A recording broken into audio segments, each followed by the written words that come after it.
Troisième domaine dans Réussissez vos prises de parole sur lequel on est en droit aussi de chercher des améliorations, peut-être encore plus fréquent que improviser et réfuter le sens de la répartie qu'on a vu tout à l'heure, le traitement des questions. On est amené, évidemment, suite à une intervention, suite à un exposé, dans une réunion, devant une assemblée, de traiter les questions que les gens voudront bien poser. Et c'est un moment, alors qui peut paraître plus facile à certaines personnes parfois, parce qu'à la limite, elles se sentent mieux peut-être dans le dialogue que dans l'exposé proprement dit. Et inversement aussi, on s'aperçoit quand même que répondre à des questions, il y a de nombreux risques qui sont courus de ne pas répondre à la question, de répondre à côté, d'avoir donné l'impression d'esquiver la question. On voit ça beaucoup sur les plateaux de télévision ou pour l'observateur extérieur. Il y a un peu de frustration parfois à constater que l'interlocuteur n'a pas clairement répondu à la question qui est posée, a répondu à autre chose ou a dévié par rapport à ce qui a été dit. Donc, ça vaut la peine de réfléchir sur ce traitement des questions, quelle posture je prends, comment je me situe par rapport à des questions posées par mon auditoire. Alors, on peut donner 4 recommandations dans ce domaine du traitement des questions. On a ajouté ici, en particulier lorsque les questions sont dérangeantes. Alors, le mot dérangeant peut-être est un peu excessif. On entend à travers dérangeant des questions pour lesquelles on fait autre chose que de me demander simplement combien il y a eu de ceci ou comment ceci fonctionne, sachant que ce sont des réponses pour moi qui sont extrêmement faciles et simples, il n'y a pas de souci derrière. Une question commence à être dérangeante quand elle m'implique, quand elle m'oblige à prendre position, quand elle est parfois un peu en décalage avec ce que j'ai dit plus tôt. Donc dans ce cas-là, globalement, vous voyez, elle peut devenir sensiblement délicate, difficile, donc dérangeante. Alors, comment s'y prendre ?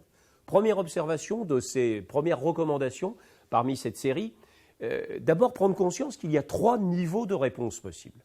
À une question, on peut répondre sur les faits, l'aspect factuel d'abord, s'en tenir à des faits. Par exemple, dans certains univers, comme l'univers judiciaire, c'est souvent bienvenu. Le fait que quelqu'un ramène les choses à la réalité, revienne sur des éléments observables, mesurables et factuels, est plutôt, en général, une bonne recommandation. Deuxième aspect, se situer sur le terrain des opinions. Je vais donner mon avis, je vais donner mon opinion, je vais dire que je suis d'accord ou je vais dire que je ne suis pas d'accord.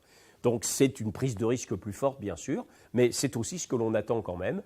Par exemple, on voit l'insatisfaction d'observateurs, de téléspectateurs, d'auditeurs parfois, à la question posée par les journalistes, alors qu'on attendait une opinion de la part du député, du ministre ou de l'élu. Eh bien finalement, on reste sur sa faim, parce qu'on ne sait pas s'il est d'accord, on ne sait pas s'il n'est pas d'accord, on ne sait pas s'il est pour, on ne sait pas s'il est contre. Donc je crois qu'à l'oral, il y a aussi cette capacité évidemment d'assumer clairement et de dire son opinion. Il y a beaucoup de mérite à ça, et il y a même des gens qui préfèrent avoir l'opinion et l'avis de quelqu'un, même s'ils ne sont pas d'accord, que d'avoir au contraire une réponse esquivée.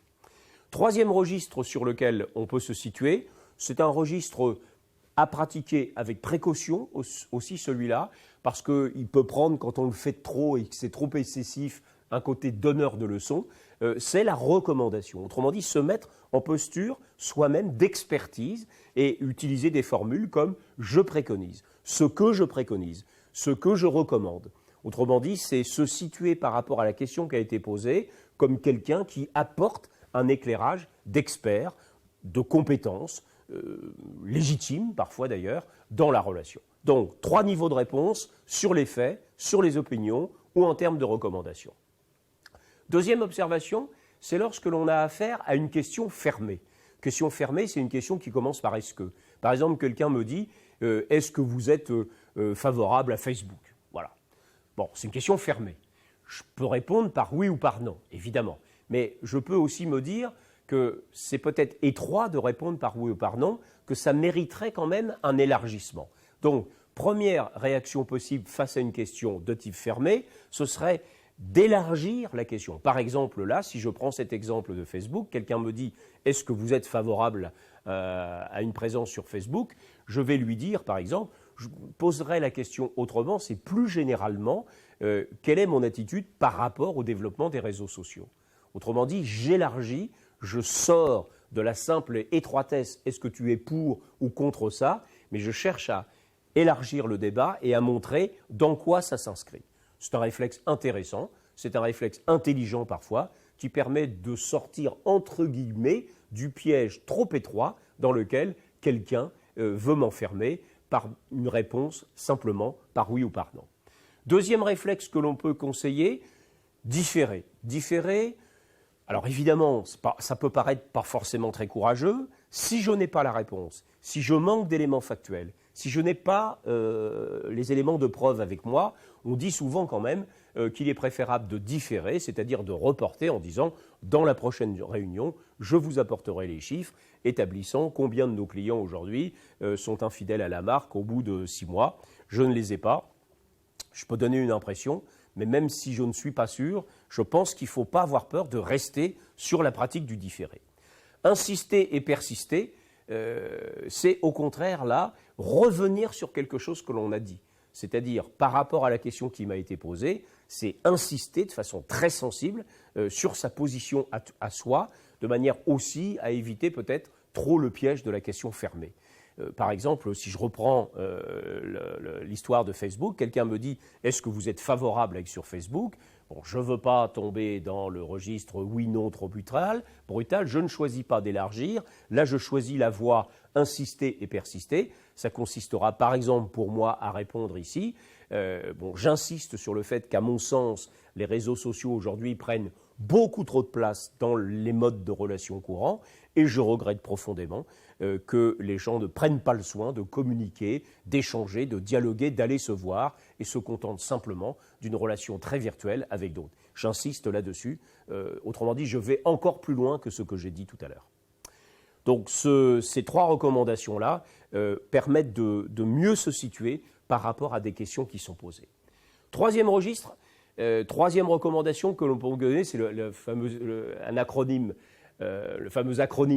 TOQP, transformer les objections en questions positives. Quelqu'un, par exemple, me dit « Vous êtes sûr que ça va marcher ?» Je lui réponds « Vous vous posez des questions donc sur la mise en œuvre, sur l'application. » Autrement dit, je transforme ce qu'il vient de me dire en question pour vérifier d'abord que c'est bien ça sur lequel porte sa remarque. Et puis ça me permet aussi, on retombe un peu dans le conseil de tout à l'heure, la possibilité de prendre un souffle, une respiration et de pouvoir repartir, cette fois-ci sur mon idée. Donc transformer en question, de façon très simple et très directe, l'observation qui vient d'être faite. Enfin, aller au fait, brutalement, très directement, là, quelqu'un me dit par exemple, ne croyez-vous pas que c'est inutile, c'est aller directement chez lui, dans la démarche un petit peu jésuitique à une certaine époque, on disait c'est répondre à une question par une question, c'est-à-dire bousculer l'interlocuteur dans son propre avis et au lieu de répondre soi-même, de l'amener lui-même à renforcer ou à justifier l'opinion qu'il vient de prendre. Dans la réponse aux questions, c'est la fameuse formule « qui t'a fait compte ?» et l'interlocuteur en face qui répond « qui t'a fait roi ?»